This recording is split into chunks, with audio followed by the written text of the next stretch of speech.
Penn State's a run game, and their stretch zone run game, off tackle run, perimeter run. You're a D lineman. Like, I look at Notre Dame's defensive front, and they got a lot of athleticism, but they are a little lighter than they've been in the past, especially with a couple of injuries that they've sustained, most notably Riley Mills. So when you look at that run game that Penn State's likely going to attack them with, how do you defend that if you're an undersized and athletic group? It's really easy. It's penetration, it's movement. And if you, I go back to when we played in Tampa. Like I was the heaviest guy in Tampa on our defensive line. Like one year, I was 295. Sapp was 285. Simeon Rice was 240, 50 pounds. We had our left end who was 255 maybe. And everything we did was about quickness and about get off. And anytime we faced a zone based team, like we licked our chops. And here's why. Because at some point, when you're running zone, the offensive line has to go sideways a little bit. Like they can't just come off, they got to go a little sideways. And when they're going sideways, you go north and south. You go vertical. And if you want to funnel the ball, then you take that in. Abdul Carter, if he's going to play on the outside, you take one step upfield, you come underneath that tackle, and you get in the backfield.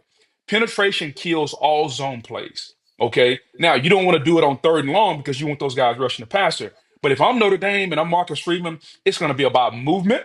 It's going to be about how can I put a knife in this zone scheme from the word go. Because if they can do that, if they can take away Allen and Singleton, and I get it, Tyler Warren is great. Will probably be the first tight end pick, either him or the kid from Michigan, or maybe Mason Taylor from LSU or whoever.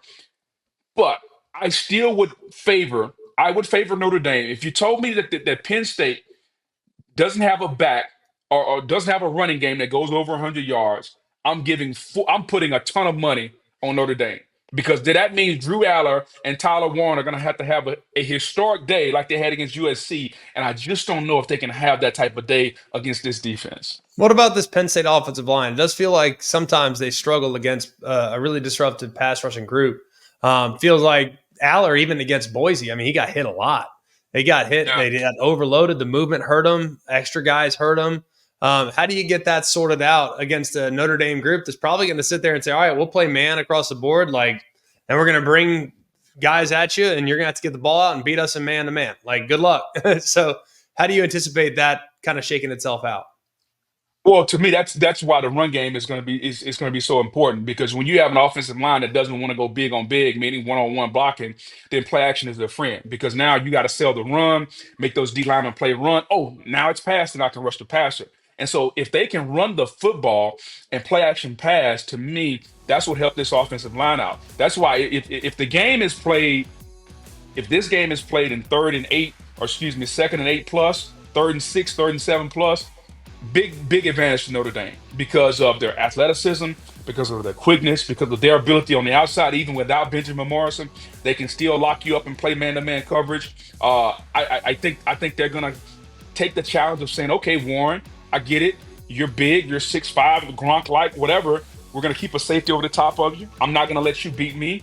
We'll lock the wide receivers down and we'll take our chances at rushing the passer and getting after the quarterback. So the run game is going to be so important for Penn State. And to be honest with you, if you think about Penn State, like they don't really get a ton from their wide receivers. Like if Penn State had a better wide receiver group, I might pick them to win a national championship because they have everything else.